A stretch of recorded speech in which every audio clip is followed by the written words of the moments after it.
ఈరోజు మనం యేసుక్రీస్తు రక్షణ సువార్తని క్లుప్తంగా దేవుని యొక్క వాక్యం నుండి వినడానికి ప్రయత్నం చేద్దాం.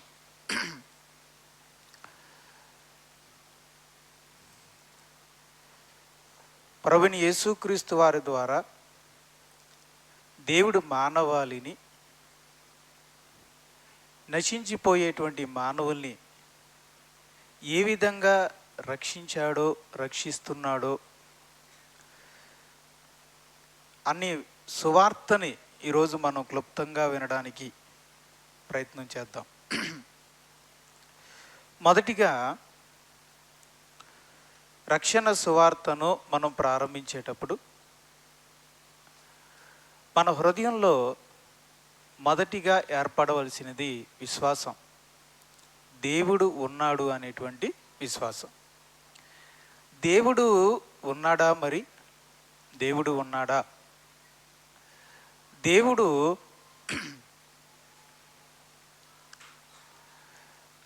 దేవుడు అంటే సృష్టికర్త. దేవుడు ఉన్నాడా అనంటే కనిపించని దేవుడు ఉన్నాడో లేదో మాకు తెలియదండి అని అనుకోవచ్చు. కానీ సృష్టికర్త ఉన్నాడా అనంటే దానికి అందరూ కూడా ఏమని చెప్పాలంటే ఉన్నాడు.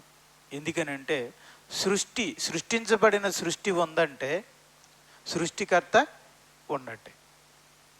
సృష్టికర్త లేకుండా సృజించబడినది ఉండదు. మరి మీరు దేవుడు ఉన్నాడా అనంటే ఉన్నాడని మీరు అంటున్నారు. దీన్ని బట్టి అంటున్నారు,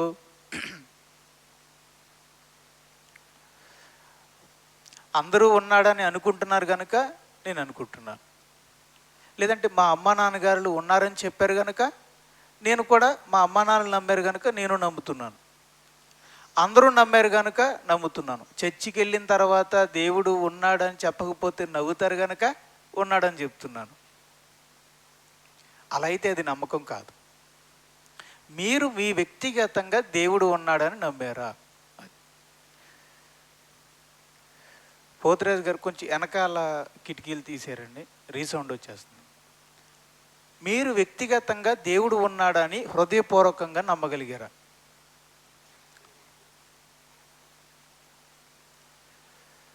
దేన్ని బట్టి నమ్ముతున్నారు దేవుడు ఉన్నాడని? అపోస్తుల కార్యాలు 14వ అధ్యాయము, అపోస్తుల కార్యాలు 14వ అధ్యాయము 17వ వచనం. అయినను ఆయన ఆకాశము నుండి మీకు వర్షమును ఫలవంతములైన ఋతువులను దయచేయుచు ఆహారమును అనుగ్రహించు ఉల్లాసముతో మీ హృదయములను నింపుచు మేలు చేయుట చేత తన్ను గూర్చి దేవుని గూర్చి సాక్ష్యము లేకుండా చేయలేదని బిగ్గరగా చెప్పిరి. వాక్యం చెప్తుంది,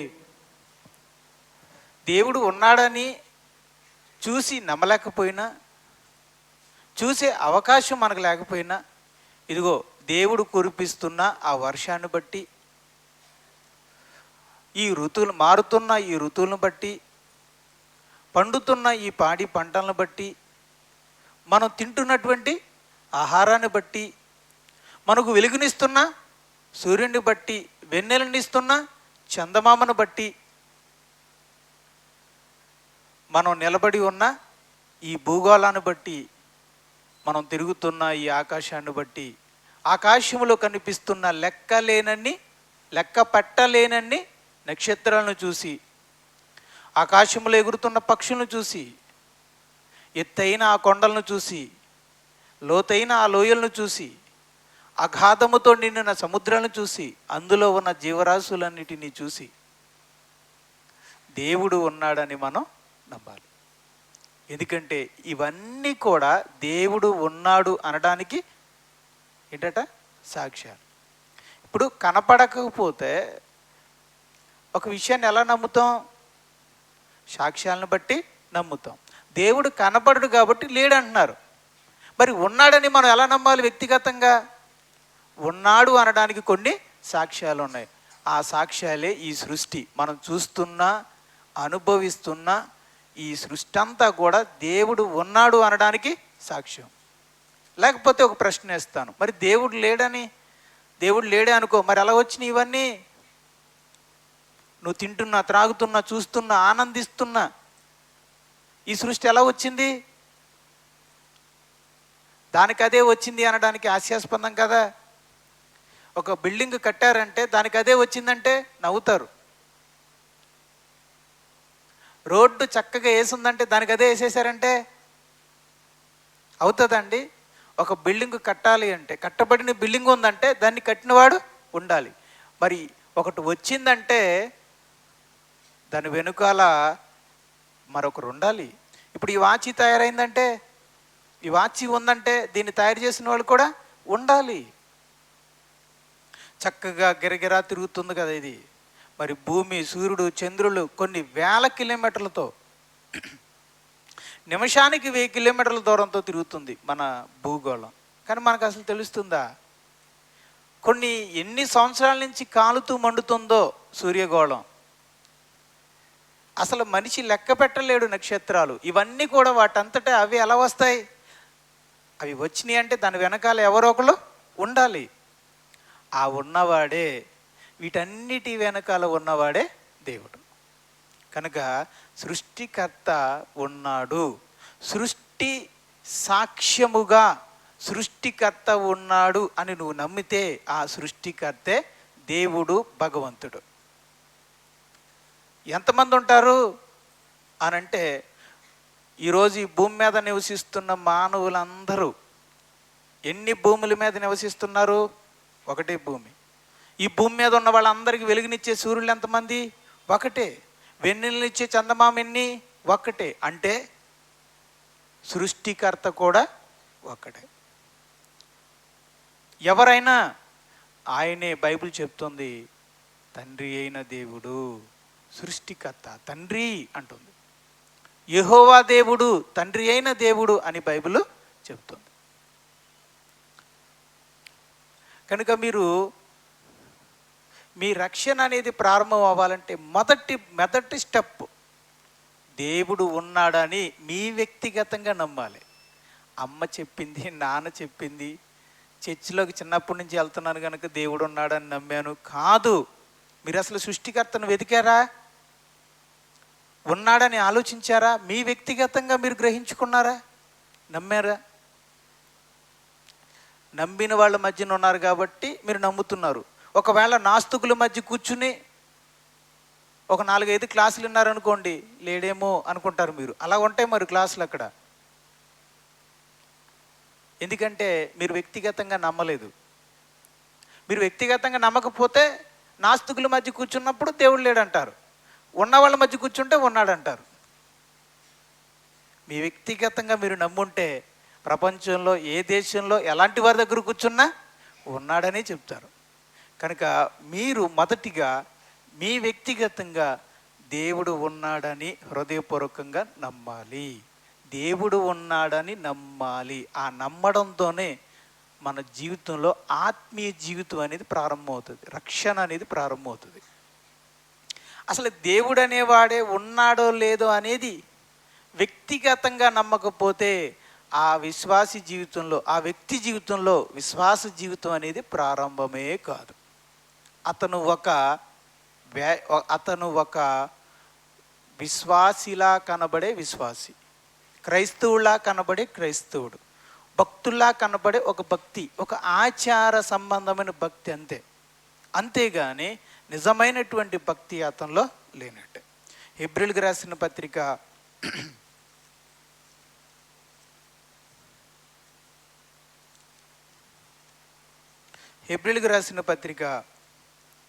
11వ అధ్యాయము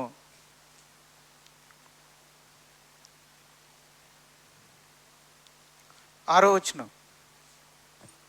విశ్వాసము లేకుండా దేవునికి ఇష్టడైండుట అసాధ్యము. దేవుని యొద్దకు వచ్చేవాడు ఆయన ఉన్నాడనియు, ఆయన అంటే దేవుడు ఉన్నాడని తన్ను వెదకు వారికి ఆ. ఫలము దయచేయు వాడనియు నమ్మవలెను కదా. నమ్మాలి. దేవుని దగ్గరికి వచ్చి రక్షణ పొందాలంటే, విశ్వాస జీవితాన్ని ప్రారంభించాలంటే మొదట సృష్టికర్త అయిన దేవుడు, ఏకైక దేవుడు ఒక్కడే ఉన్నాడని నమ్మాలి. ఆయన ఫలమును దయచేవాడు అంటే మంచి చేస్తే ఒక ఫలం, చెడు చేస్తే మరొక ఫలం ఇస్తాడు. క్రియల చొప్పున ప్రతిఫలమును ఇచ్చే న్యాయమైన దేవుడు అని నమ్మాలి.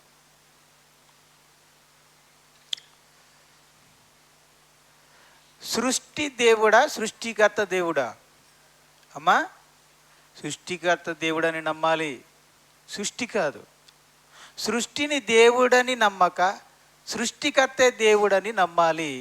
ఆయన ఉన్నాడని, మన క్రియలకు ప్రతిఫలమును ఇస్తాడని మనం నమ్మాలి. అలా నమ్మితేనే అక్కడితో మన విశ్వాస జీవితం అనేది స్టార్ట్ అవుతుంది. నేను అందుకే పిల్లల్ని అడుగుతుంటాను, మమ్మీ డాడీ చర్చికి వస్తున్నారు కనుక చర్చికి వస్తున్నారా, లేదా నమ్ముతున్నారా? మీ మమ్మీ డాడీ నమ్ముతున్నారు కనుక నమ్ముతున్నారా, లేకపోతే మీరు నమ్ముతున్నారా? కానీ నిజాయితీగా చెప్పారండి వాళ్ళందరూ. యవనస్తులు యవనస్తులైన పిల్లలు నిజాయితీగా మాట చెప్పారు. ఏంటంటే, మా మమ్మీ డాడీ నమ్మారు కనుక మేము నమ్ముతున్నాం. Very good, good answer.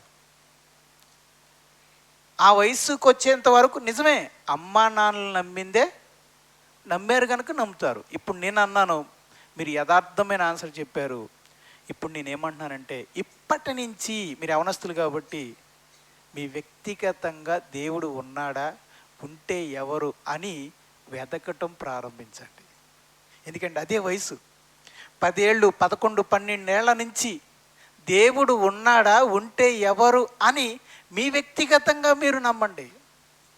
మీ వ్యక్తిగతంగా మీరు తెలుసుకోనండి, వెతకండి. అప్పుడు మీ అనుభవపూర్వకంగా మీరు సృష్టికర్తని, నిజమైన దేవుణ్ణి తెలుసుకోగలుగుతారు అని చెప్పాను. ఒకవేళ యవనస్తులైనా, చిన్నపిల్లలైనా, పెద్దవాళ్ళైనా అందరూ నమ్ముతున్నారు కనుక నేను నమ్ముతున్నాను అని అనుకున్నారా? లేదా మీ అనుభవపూర్వకంగా ఈయనే దేవుడు ఉన్నాడు, ఒక్కడే దేవుడు, ఉంటే ఆయనే దేవుడని మీ అనుభవపూర్వకంగా మీరు తెలుసుకున్నారా? అది చాలా అవసరం, చాలా అవసరం. ఇక రెండోదిగా, ఈ సృష్టికర్త ఎలాంటివాడు? సృష్టికర్త ఎలాంటివాడు? ఆయన ఎలాంటివాడు అనంటే, పేతురు రాసిన దాని తర్వాత చూడండి, ఏప్రిల్ రాసిన తర్వాత పేతురు రాసిన మొదటి పత్రిక 1వ అధ్యాయము 14వ వచనం, నేను పరిశుద్ధుడినై ఉన్నాను గనుక మీరును పరిశుద్ధులై ఉండుడని వ్రాయబడి ఉన్నది. కాగా మీరు విధేయులకు పిల్లలై మీ పూర్వపు ఆజ్ఞ దశలో. చాలు నాన్న, నేను పరిశుద్ధుడనై ఉన్నాను అంటే దేవుడు పరిశుద్ధుడు. పరలోకములో ఉన్న దేవదూతలు కూడా దేవుణ్ణి ఏమని స్తుతిస్తున్నాయి? పరిశుద్ధుడు, పరిశుద్ధుడు, పరిశుద్ధుడు. అది ఆయన పరిశుద్ధత. మనకి ఇక్కడ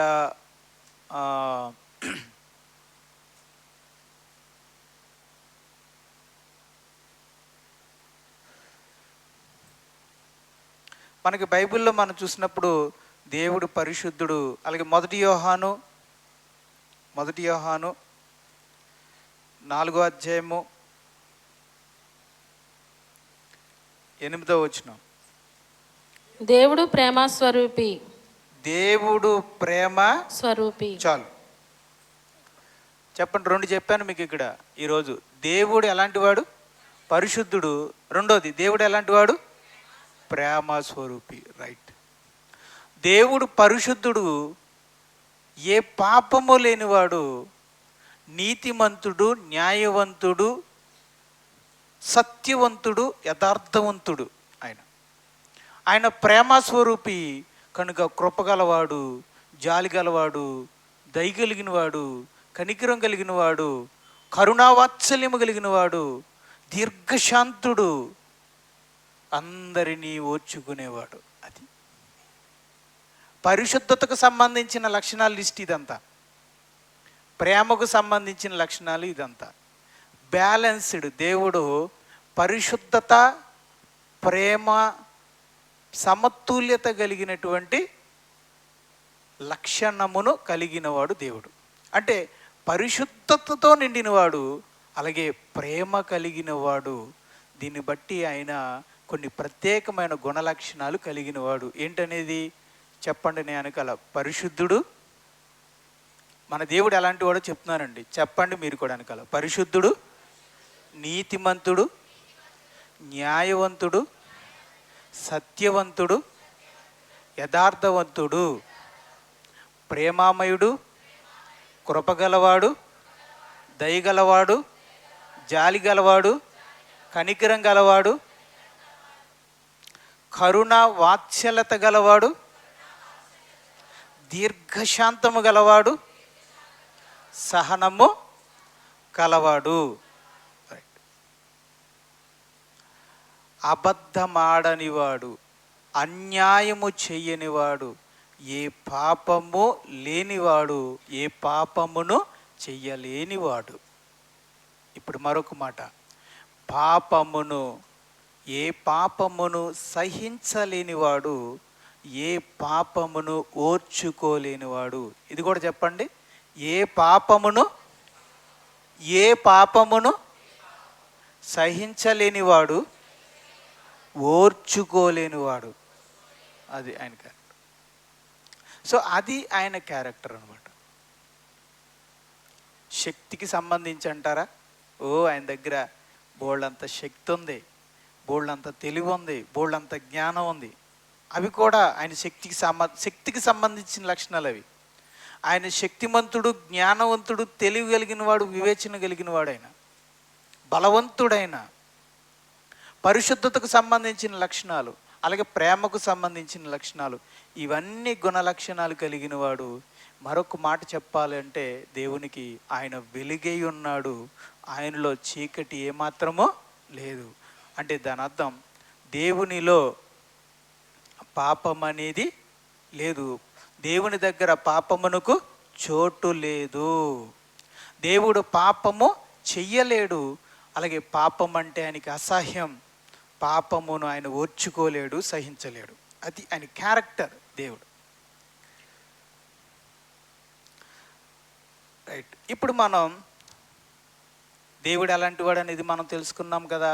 ఇప్పుడు అలాంటి దేవుడు, అంత గొప్ప దేవుడు, అంత మంచి గుణలక్షణాలు కలిగిన దేవుడు ఈ మానవ జాతిని ఎందుకు సృష్టించాడు? అపోస్తుల కార్యాలు 17వ అధ్యాయము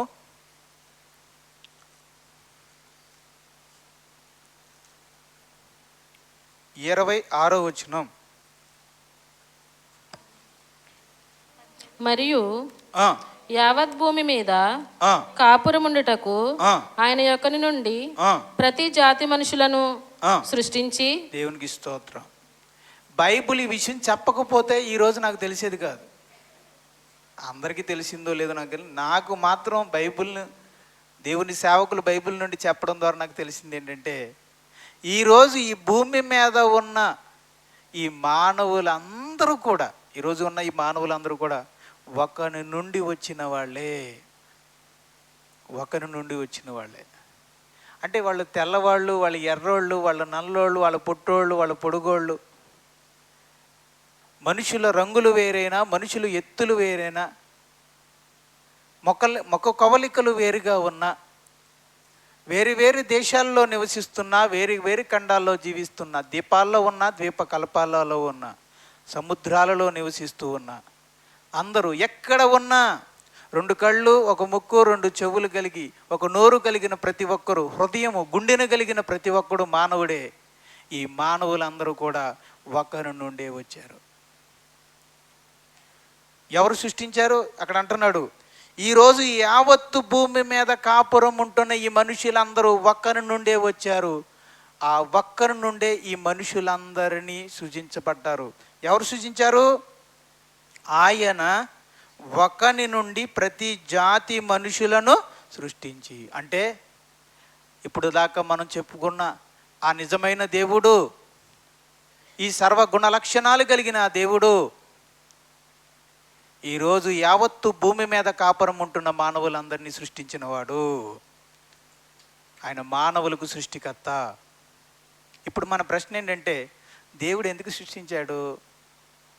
ఈరోజు వేరు వేరు దేశాల్లో ఉన్న, వేరు వేరు ఖండాల్లో నివసిస్తున్న, వేరు వేరు రంగులు, వేరు వేరు ఎత్తులు, వేరు వేరు రుచులు, వేరు వేరు అభిప్రాయాలు, సంస్కృతులు కలిగిన ఈ మానవుల్ని దేవుడు ఎందుకు సృష్టించాడు? చూద్దాం. ఆదికాండం 1వ అధ్యాయం. ఆదికాండము 1వ అధ్యాయము 26వ వచనం. దేవుడు మన స్వరూపమందు మన పోలిక చొప్పున నరులను చేయుదుము. 27. దేవుడు తన స్వరూపమందు నరుని సృజించెను, దేవుని స్వరూపమందు వాణ్ణి సృజించెను. చాలు. దేవుడు ఈ మనిషిని ఎందుకు సృష్టించాడు? సృష్టించింది ఎవరు చెప్పండి? దేవుడు. వారిని సృష్టించినప్పుడు ఎవరి రూపంలో చేశాడు? దేవుని రూపంలో సృష్టించాడు. అక్కడ అర్థమవుతుంది దేవుడు ఎందుకు మనిషిని సృష్టించాడు. ఏంటి ఆ విషయం ఏంటంటే, ఈ భూమి మీద తన స్వరూపంలో సృష్టించబడిన మానవులు తన వలె జీవించాలి అని దేవుడు అనుకున్నాడు. తన స్వరూపములో తన గుణలక్షణాలతో కలిగిన మనుషులు ఈ భూమి మీద జీవించాలని దేవుడు అనుకున్నాడు. అందుకనే దేవుడు మనుషుల్ని సృష్టించాడు. సృష్టికర్త అయిన దేవుడు మనుషుల్ని ఎందుకు సృష్టించాడు అనంటే, తన రూపంలో తన స్వరూపంలో ఎందుకు సృష్టించాడంటే, తాను ఏ రూపాన్ని కలిగి ఉన్నాడో అదే రూపాన్ని, తాను ఏ స్వరూపాన్ని కలిగి ఉన్నాడో అదే స్వరూపాన్ని మనిషికి ఇచ్చి సృష్టించడానికి ఉన్న దేవుని ఉద్దేశం ఏంటంటే, నేను ఎలా పరిశుద్ధున్నో, నేను ఎలా ప్రేమ కలిగిన వాడినో, ఎలాంటి మంచి గుణలక్షణాలు కలిగి నేను ఉన్నానో, అలాగే ఈ మానవులందరూ కూడా జీవించాలి అని దేవుని ఆశట. ఆ విషయాన్ని కూడా మనం చూద్దాం. మీకా 6వ అధ్యాయం. మీకా గ్రంథము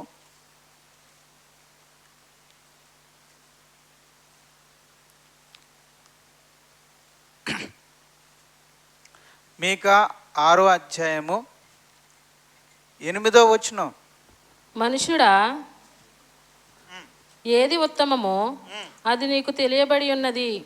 న్యాయముగా నడుచుకొనుటయు, న్యాయంగా నడుచుకొనుటయు, కనికరమును ప్రేమించుటయు, కనికరమును ప్రేమించుటయు, దీన మనసు కలిగి నీ దేవుని ఎదుట ప్రవర్తించుటయు ఇంతే కదా యెహోవా నిన్ను అడుగుచున్నాడు. రైట్. నువ్వు నిలబడడానికి భూమిని, పండించుకోవడానికి ఈ భూమిని, నేలకు సారాన్ని, ఆకాశపు వర్షాన్ని, వెలుగు కొరకు సూర్యుడిని, తినడానికి ఆహారాన్ని, మాంసాన్ని, పప్పు ధాన్యాల్ని, వరిని, రకరకాల రుచుల్ని, రంగుల్ని దేవుడు మనకు అనుగ్రహించి మనం నివసించడానికి ఒక చక్కటి సౌకర్యవంతమైన ఈ భూగోళాన్ని సృష్టించి అందులో మనల్ని పెట్టి మన నుండి కోరుకుంటున్నది ఏంటో తెలుసా? న్యాయముగా నడుచుకొనుటయు, కనికరమును ప్రేమించుటయు, దీన మనసు కలిగి దేవుని ఎదుట ప్రవర్తించటాన్ని దేవుడు కోరుకున్నాడు. అది దేవుడు మనిషిని సృష్టించాడు అనడానికి కారణం. ఇందుకే కదా మనిషిని దేవుడు సృష్టించాడు. ఇదే కదా దేవుడు కోరుకున్నది, కోరుకుంటున్నది, కోరుకోబోయేది కూడా అదే. ఇందుకే న్యాయము, కనికరము, దీన మనసు ఇవి ఎవరి లక్షణాలు? ఇవి దేవుని లక్షణాలు. అంటే దేవుడు ఏమనుకున్నాడంటే, నేను ఏ గుణలక్షణాలు కలిగి ఉన్నానో, ఇదిగో నేను సృష్టించిన మానవులు కూడా అదే గుణలక్షణాలు కలిగి ప్రవర్తిస్తే చూడాలని అనుకున్నాడు. అంతే. అంతే అని ఉందా? చూడండి, అంతే అనే మాట ఉందా? అంతే దేవుడు కోరుకుంది. అదే దేవుడు కోరుకున్నాడు. అంతే కోరుకుని, అదే కోరుకుని తన స్వరూపంలో, తన మూలికలో జ్ఞానం కలిగిన వాడుగా, వివేచన కలిగిన వాడుగా, ఆత్మ దేహములు కలిగిన వాడుగా ఈ మనిషిని సృష్టించి ఈ భూమి మీద ఒక రాజులాగా, అధికారిలాగా దేవుడు పెట్టాడు. ఈ లోకమునంతటిని అనుభవించు, ఈ సౌకర్యాలన్నిటిని కూడా ఉపయోగించుకో, సౌకర్యవంతంగా జీవించు. కానీ నేను చెప్పినట్టుగా నా గుణలక్షణాలు కలిగి ఈ భూమి మీద జీవించు అనేది దేవుని యొక్క ఆశ, కోరిక. అదే సమయంలో దేవుడు మనిషికి స్వాతంత్రాన్ని ఇచ్చాడు. అలా ఇచ్చినప్పుడు దేవుడు దేవుడు మానవ జాతికి మానవ జీవితాన్ని ఇచ్చినప్పుడు మనిషికి దేవుడు ఏమిచ్చాడంటే స్వాతంత్రాన్ని ఇచ్చాడు. అలా అని నేను బలవంతం పెట్టను. మీరు నాలాగే ఉన్నారు కనుక నాకు స్వతంత్రం ఉంది, అలాగే మీకు కూడా స్వతంత్రాన్ని ఇస్తున్నాను. మీరు నాలాంటి వాళ్ళు కనుక నేను మీకు స్వతంత్రాన్ని ఇస్తున్నాను కనుక నేను మీ విషయంలో కలగజేసుకోను. మీరు స్వతంత్రులు, ఇలా ఉండాలనేది నా ఆశ. మరి అది నెరవేరుస్తారా లేదా అనేది నేను బలవంతం పెట్టను. మీరు మీ హృదయపూర్వకంగా నడుచుకోవాలి అని దేవుడు మనిషికి ఏమిచ్చాడు? స్వాతంత్రాన్ని, స్వేచ్ఛనిచ్చాడు. అంటే దేవుని ఉద్దేశం ఏంటి? చెడు చేయమనా? కాదు. మరి స్వతంత్రాన్ని ఇవ్వడానికి గల ఉద్దేశం ఏంటి?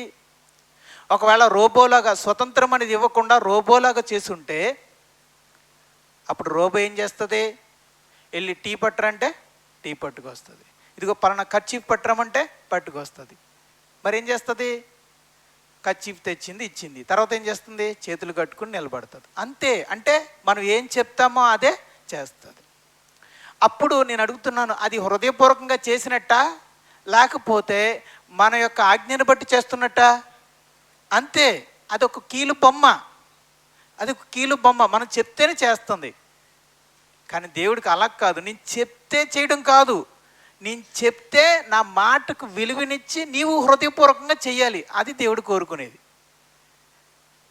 బలవంతముగా కాక సనుగు కొనక ఇవ్వవలెను అనే మాటకు అర్థం అదే. దేవుడు ఎప్పుడు కూడా ఇవ్వండి ఇవ్వండి ఇవ్వండి అని అనడు, బలవంత పెట్టడు, సనుగుకొని ఇవ్వాలని దేవుడు అనుకోడు. హృదయపూర్వకంగా ఇవ్వాలి అనుకుంటాడు, అలాగే హృదయపూర్వకంగా బ్రతకాలి అనుకుంటాడు. అందుకే దేవుడు మనిషికి స్వేచ్ఛని, స్వతంత్రాన్ని ఇచ్చాడు. మరి మనిషి ఏం చేశాడండి? ఆ స్వేచ్ఛని, ఆ స్వతంత్రాన్ని ఉపయోగించుకొని దేవుడు కోరుకున్నట్టుగా జీవించాడా అంటే లేదు. దేవునికి విరోధముగా జీవించడం అనేది మొదలుపెట్టాడు. సో మనిషి దేవుడు కోరుకున్నట్టుగా జీవించగా దేవునికి విరోధంగా పాపాలు చేయటం మొదలుపెట్టాడు. పండు తినవద్దు అన్నాడు, కానీ మనిషి పండు తిన్నాడు. అబద్ధం ఆడవద్దు అన్నాడు, కానీ మనిషి అబద్ధం ఆడాడు. వ్యభిచరించవద్దు అన్నాడు, కానీ మనిషి వ్యభిచరిస్తూ ఉన్నాడు. ఇలా దేవుడు ఏది వద్దన్నాడో అది మనిషి చేసుకుంటూ వెళ్తున్నాడు. దేవుడు ఎలా బ్రతకాలనుకున్నాడో అలా బ్రతకడం మానేసి, ఎలా బ్రతకకూడదని దేవుడు చెప్పాడు అలా బ్రతుకుతూ దేవునికి వ్యతిరేకంగా ఈ మనిషి భూమి మీద జీవిస్తున్నాడు. అంటే మనిషి జీవితం దేవుని చిత్తానికి వ్యతిరేకంగా వెళ్ళిపోతుంది. ఈ విధంగా మానవులందరూ కూడా దేవునికి వ్యతిరేకముగా పాపము చేయుచున్నారు. రోమపత్రిక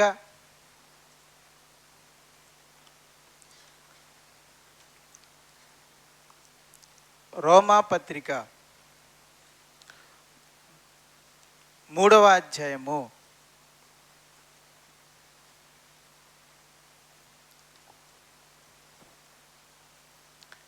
23వ వచనం. ఏ భేదమును లేదు, ఏ భేదము లేదు, అందరూ పాపము చేసి దేవుడు అనుగ్రహించు మహిమను పాపులై ఉన్నారు. ఏ భేదం లేదు ఇందులో. మొట్టమొదటి మనిషి ఆదాము, తర్వాత మనిషి హవ్వ, ఆ తర్వాత వచ్చిన వాళ్ళు, ఈరోజు ఈ భూమి మీద యావత్తు భూమి మీద కాపురం ఉంటున్న ప్రతి మనిషి పాపము చేసి పాపులై ఉన్నారు. ఏంటా పాపం? మొదటిగా సృష్టికర్తను విడిచిపెట్టి సృష్టిని ఆరాధించటం పాపం, విగ్రహారాధన చేయటం పాపం, సృష్టికర్త తెలిసిన, నిజదేవుడు అని తెలిసిన నమ్మి భక్తిగా ఉండకపోవడం పాపం, భక్తిహీనత పాపం. ఇవన్నీ దేవునికి వ్యతిరేకంగా చేసే పాపాలైతే మనిషికి విరోధంగా చేసేటువంటి పాపాలు కూడా ఉన్నాయి. మనిషి దేవునికి వ్యతిరేకంగానే పాపం చేయడం కాదు, సాటి మనిషికి వ్యతిరేకంగా పాపం చేస్తున్నాడు. ఆ పాపాలు ఏంటో కూడా చెప్తున్నాడండి. ఏ విధంగా మనుషులు పాపులై ఉన్నారో, మనమందరం ఏ విధంగా పాపులమై ఉన్నాం? ఒకటి, సృష్టిని పూజించడం ద్వారా, విగ్రహారాధన చేయడం ద్వారా, లేదంటే నిజ దేవుడు తెలుసుండి కూడా ఆరాధించకపోవడం వల్ల, భక్తిహీనత వల్ల మనం ఏమై ఉన్నాం? పాపులమై ఉన్నాం. మరి మనుషులుగా మన మధ్యలో ఒకరి పట్ల ఒకరు ఎటువంటి వ్యతిరేకమైన పాపాలు కలిగి ఉన్నాం? 1వ అధ్యాయం 29వ వచనం. 1వ అధ్యాయము 29వ వచనం. అట్టివారు సమస్తమైన దుర్నీతి చేతను, దుష్టత్వము చేతను, లోభము చేతను, ఈర్ష్య చేతను నిండుకొని మత్సరము, నరహత్య, దుష్టత్వము చేతను, లోభము చేతను అంటే దేవుని కంటే ఎక్కువగా ధనాన్ని ప్రేమించటం, దేవుని మీద కంటే ధనం మీద ఎక్కువ నమ్మకం ఉంచటం, దేవుని కంటే ధనమును ఎక్కువగా ప్రేమించడం, ఆశించటం లోభత్వము. అది మనిషి చేసిన పాపం.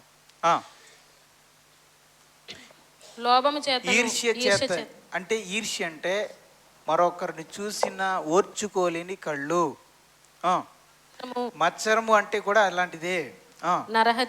నరహత్య మనిషిని చంపడం, లేదా చంపాలని అనుకోవడం, ద్వేషించడం. కలహము అంటే గొడవలు. కపటము అంటే లోపల వేరే దురుద్దేశాలు పెట్టుకోవడం, మాట్లాడడం, వ్యవహరించడం. వైరము అంటే శత్రుత్వం, విరోధాలు పెట్టుకోవడం.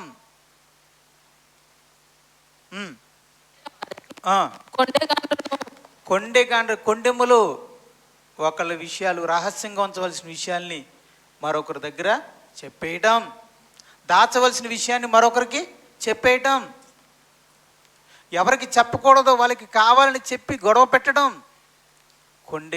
కొండెములు చెప్పడం. అపవాదుకులు అంటే అపనిందలు వేయటం, చేయకపోయినా చేశారని, లేదంటే ఇంత చేస్తే అంత చేశారన్నట్టుగా చెప్పడం. మనలో ఉన్న పాపాలటండి.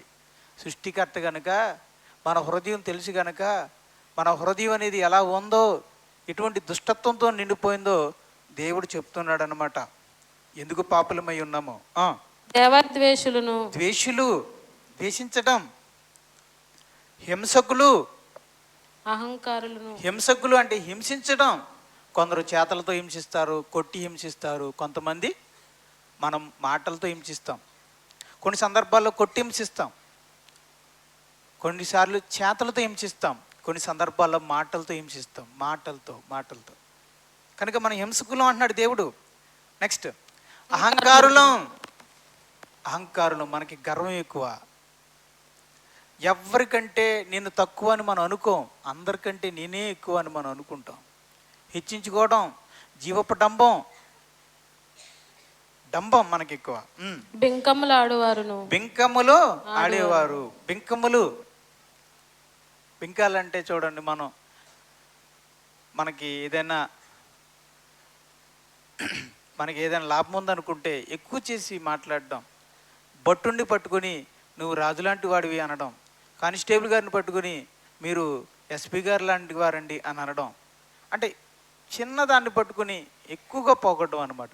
ఒకరిని ప్రశంసించడం తప్పు కాదు, కానీ ఒక దుర్దేశంతో ఇంత ఉన్నవాడిని అంత చేసి నువ్వు అంతటోడివి అనడం, ఒక ఎమ్మెల్యేగా నెగ్గిన వాడిని నువ్వు ప్రధానమంత్రి లాంటి వాడివండి అని అనడం, అది బింకమలాడడం. ఇచ్చకప్పు మాటలు అంటాడు దాన్ని బైబిల్లో. అంటే పొగడాల్సిన దానికంటే ఎక్కువగా పొగడటం. పాడారనుకున్న దానికి బాగా పాడారు బ్రదర్, వెరీ గుడ్, బాగా పాడారండి, ఈరోజు చాలా బాగా పాడారు, మనసు కదిలిందండి అనడం, పొగడటం.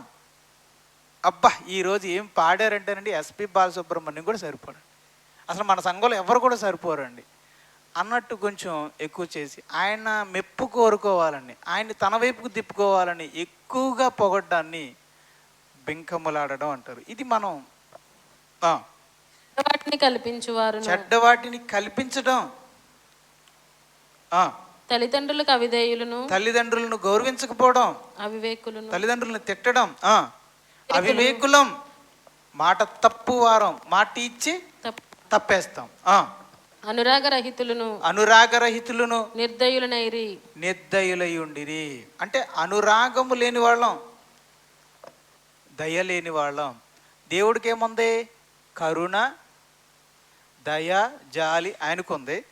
మనకేమో దయ, కనికరము, అనురాగం అనేది లేదు. మానవ హృదయాలు, మనిషి జీవితాలు ఎటువంటి పాపాలతో నిండినయో దేవుడు చెప్తున్నాడు. సృష్టికర్త కనుక దేవుడు కోరుకున్నటువంటి లక్షణాలు ఏంటి? ప్రేమ, కనికరము, దీర్ఘశాంతము, దయాళత్వము, కరుణావాత్సల్యము, కృప, ఈ లక్షణాలు దేవుడు కోరుకున్నాడు. పరిశుద్ధత, నీతి, న్యాయము, సత్యము, యథార్థత, ఇది దేవుడు కోరుకున్న లక్షణాలు. కానీ మనిషి ఎదిగి పెరిగి పెద్దయిన తర్వాత తనకున్న స్వతంత్రాన్ని ఉపయోగించుకుని మనిషి సంపాదించుకున్న గుణలక్షణాలు ఏంటంటే నీతిని బదులు దుర్నీతిని, పరిశుద్ధతను బదులు పాపాన్ని, పవిత్రతకు బదులు అపవిత్రతని, ఇలా మనిషి కొన్ని అపవిత్రమైనటువంటి లక్షణాలని సంపాదించుకున్నాడు. గలతీయులకు రాసిన పత్రిక 5వ అధ్యాయము 19వ వచనం. శరీర కార్యములు స్పష్టమై ఉన్నవి, అవేమనగా జారత్వము, చూడడం, వినడం, మాట్లాడడం, చేయడం జారత్వం. అపవిత్రత, కాముకత్వము, దొంగతనాలు, చెడుగా మాట్లాడుకోవడాలు, కాముకత్వం, విగ్రహారాధన, అభిచారం, ద్వేషములు, ద్వేషించడం, కలహము, గొడవలు పెట్టుకోవడం, మత్సరం, క్రోధములు, కక్షలు, భేదములు, విమతములు, అసూయలు, మత్తు, అల్లరితో కూడిన ఆటలు పాటలు మొదలైనవి. ఇవి మనిషి శరీర క్రియలను, మనిషి శరీరాలను పరిపాలిస్తున్న పాపాలు. మరి దేవుడు ఎలాంటి వాడు? దేవుడేమో మనిషిని ఒక ఉద్దేశంతో చేస్తే, మనిషి ఏమో సృష్టించబడిన వాడేమో మరో విధంగా జీవిస్తున్నాడు. దేవుడేమో పరిశుద్ధంగా బ్రతకాలని మనిషిని చేస్తే, మనిషి ఏమో పాపంతో జీవిస్తున్నాడు. ఇలా అని ఇందులో కొంతమంది అనడానికి లేదు. ఏ భేదము లేదు. అందరూ పాపము చేసి దేవుడు అనుగ్రహించు మహిమను పొందలేకపోతారు. ఇప్పుడు చెప్పిన ఈ లిస్టులో కొన్ని ఉండొచ్చు, కొన్ని ఉండకపోవచ్చు, అన్నీ ఉండకపోవచ్చు. కానీ కొన్ని పాపాల చేత మనిషి ఓడించబడి పాపులై ఉన్నారు. మరి దేవుడు అలాంటి వాడు. ఆయన పరిశుద్ధుడు, పాపము చెయ్యడు, పాపమును సహించలేడు, పాపమును ఓర్చుకోలేడు. మరి దేవుడు ఏం చేస్తాడు? పాపమునకు, ఇక్కడ మనం మొదట్లో ఒక వచనం చదివాం, దేవుడు ఉన్నాడనియు ఆయన ఫలమును దయచేయువాడనియు నమ్మవలెను అని ఉంది కదా. ఇప్పుడు దేవుడు ఎలాంటి వాడు? ఉన్నవాడు, అలాగే ఫలమును దయచేయువాడు. ఇప్పుడు మనిషి తాను చెప్పినట్టుగా బ్రతికి ఉంటే మనిషికి దేవుడు మహిమనిచ్చేవాడు బహుమానంగా. కానీ మనిషి తాను చెప్పనట్టుగా, తను చెప్పిన దానికి వ్యతిరేకంగా పాపం చేస్తున్నాడు కనుక మరి దేవుడు ప్రతిఫలం ఇవ్వాలి కదా. ఆ ప్రతిఫలమే ఉగ్రత, ఆ ఉగ్రతకు ఫలమే మరణము, ఆ మరణానికి ఫలితమే నరక శిక్ష. దేవునికి పాపం అంటే ఇష్టం లేదు కనుక, పాపం అంటే అసహ్యం కనుక, పాపం అంటే ఓర్చుకోలేని వాడు కనుక, ఆయన న్యాయవంతుడు కనుక, మనుషులు తన రూపంలో ఉన్నప్పటికీ న్యాయవంతుడుగా, న్యాయమూర్తి గనుక ఆయన తీర్పు తీర్చాలి గనక మనిషి చేసిన చెడ్డ కార్యాల నిమిత్తము దేవుడు మనిషికి శిక్ష విధించాలి. ఇప్పుడు నేను మాట అడుగుతాను. ఒక ప్రేమ కలిగిన ఒక తండ్రి ఉన్నాడు. అతని కొడుకు అంటే చాలా చాలా ఇష్టం. అల్లారు ముద్దుగా పెంచుకున్నాడు. ఆయన ఒక న్యాయాధిపతి, జడ్జి గారు అనమాట. ఆ కొడుకు అంటే చాలా ఇష్టం అనమాట, చాలా చాలా ఇష్టం. అతనికి చిన్నప్పటి నుంచి బొమ్మలు, ఏది అడిగితే అది అంత గారాభంగా పెంచుకున్నాడు. ఈ రోజుకి వయసు వచ్చినా సరే కొడుకు సాయంత్రం ఇంటికి వచ్చి తనతో పాటు మంచం మీద పడుకుని, తనతో పాటు తిని పడుకుంటేనే కానీ ఆయన నిద్రపోవడం. అంత ప్రేమ కలిగిన తండ్రి. ఏం జరిగిందో, ఒకరోజు వాళ్ళ కొడుకుని అరెస్ట్ చేశారు. అరెస్ట్ చేస్తే ఆ తర్వాత కోర్టులోకి తీసుకొచ్చారు. ఇంతకీ ఈ తండ్రి ఏ కోర్టులో జడ్జో అదే కోర్టుకు తీసుకొచ్చారు. బోన్లో నిలబడింది గారాబాల కుమారుడు. విషయం ఏంటంటే అతడు ఒక నేరం చేశాడు. ఏం చేశాడు? అతడు ఒక హత్య చేశాడు. ఘోరాతి ఘోరంగా వీళ్ళ ఫ్రెండ్స్ దెబ్బలాడుకునేటప్పుడు వాళ్ళు ఒక ఫ్రెండ్స్ని ఏం చేశారంటే కావాలని చాలా దారుణాతి దారుణంగా చంపేశారు. పైగా దాన్ని కప్పిపుచ్చారు. ఇంత ఘోరమైనటువంటి హత్యని చేసినందుకు యావత్తు ప్రపంచం అంతా కూడా వాళ్ళ బంధువులు, చనిపోయిన బంధువులు అందరూ గోల చేస్తున్నారు, ధర్నాలు చేస్తున్నారు. రాష్ట్రం అంతా దడదల్లాడిపోతుంది. అందరూ అనుకుంటున్నారు అతనికి మరణశిక్ష విధించాలని. ఇప్పుడు ఆ ప్రేమగల తండ్రి జడ్జిగా కూర్చున్నాడు. అతడు న్యాయమూర్తిగా అక్కడ ఉన్నాడు. అతడు చాలా న్యాయవంతుడు, సత్యవంతుడు అండి. ఇంత ఘోరమైన హత్య జరిగించిన ఆ నిందితుల్లో తన కుమారుడు కూడా ఉన్నాడు. ఇప్పుడు కానీ మరణశిక్ష విధిస్తే ఇప్పుడు ఎవరు కూడా చనిపోతారు? కొడుకు కూడా చనిపోతారు. ఇప్పుడు తాను ఎంతో ప్రేమించే తన కుమారుడు ఎవరు లేకపోతే ఆయన ఉండలేడో, ఎవరు లేకపోతే ఆయన అన్నం తినలేడో, ఎవరు లేకపోతే ఆయన నిద్రపోలేదో అదే కొడుకు ఇప్పుడు బోన్లో నిలబడ్డాడు. ఇప్పుడు ఏం చేస్తాడు ఆ తండ్రి? న్యాయవంతుడైనటువంటి ఆ తండ్రి ఏం చేస్తాడు? ఇప్పుడు తండ్రిగా ఆలోచిస్తాడా, న్యాయమూర్తిగా ఆలోచిస్తాడా? న్యాయమూర్తిగా ఆలోచిస్తాడు. న్యాయమూర్తిగా ఆలోచించి న్యాయం ప్రకారం, చట్టం ప్రకారం ఇంత ఘోరాతి ఘోరముగా హత్య జరిగించిన ఈ నిందితుడికి మరణ శిక్ష విధిస్తున్నాను అని టప్ టప్ టప్ అని కొట్టేశాడు. బోన్లో నుంచి డాడీ అని అడుగుతున్నాడు. డాడీ అంటున్నాడు పక్క నుంచి. కానీ న్యాయవంతుడైన తండ్రి ఏడుస్తూనే సంతకం పెట్టాడు. ఏడుస్తూనే సంతకం పెట్టాడు. ఎందుకని? ప్రేమ లేదని కాదు, కనికరం లేదని కాదు, కృప లేదని కాదు. కానీ నిందితుడు చట్ట ప్రకారంగా, న్యాయం ప్రకారంగా మరణ శిక్ష విధించాలి. అదే ఈ భూమి మీద జరిగింది. అదే భూమి మీద జరిగింది. మానవులు ఆయన స్వరూపంలో, ఆయన పోలికలో పుట్టిన వాళ్ళమే మనమందరం. కానీ మనం దేవునికి వ్యతిరేకంగా పాపం చేశాం గనుక, పాపానికి ఫలితం మరణం గనుక, మరణానికి ఫలితం నరక శిక్ష గనుక, దేవుడు న్యాయ ప్రకారంగా, చట్ట ప్రకారముగా న్యాయవంతుడిగా నిలబడి ఈ మానవులందరికీ దేవుడు విధిస్తున్న విధి, తీర్పు మరణం, ఆ తర్వాత నరకం. అలాని దేవుడికి మన మీద ప్రేమ లేదా అంటే, కావాలితే ఒక్కసారి ఆ సూర్యుని చూడు, ఎంత ప్రేమ. ఆయనకి మన మీద ప్రేమ లేదా అంటే ఆ వర్షాన్ని చూడు, ప్రతిరోజు ఆ పండే ఆ పంటలు చూడు, ఆ ఫలాలు చూడు, ఆ పక్షుల్ని చూడు, ఆ జంతువుల్ని చూడు, ఆ చేపలను చూడు, కొండలను చూడు, లోయలను చూడు, సరస్సులను చూడు. నీ ప్లేట్లో ప్రతిరోజు నువ్వు పెట్టుకుని కడుపు నిండా తింటున్నావే అన్నాన్ని చూడు. అదంతా దేవుని ప్రేమ.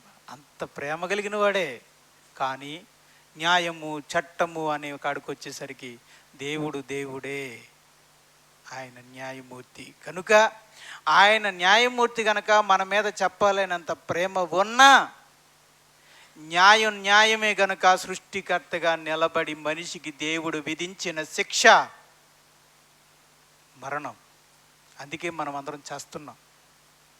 అలానే అక్కడ తాగిపోతుందా అంటే ఆ తర్వాత దేవుడు విధించే శిక్ష నరకం.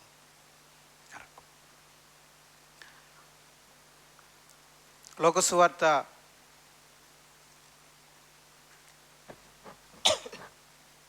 23వ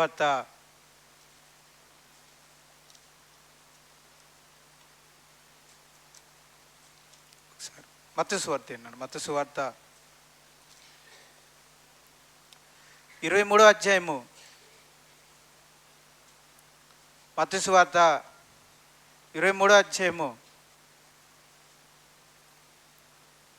33వ వచనం. సర్పములారా సర్ప సంతానమా నరక శిక్షను మీరు ఎలాగూ తప్పించుకొందురు.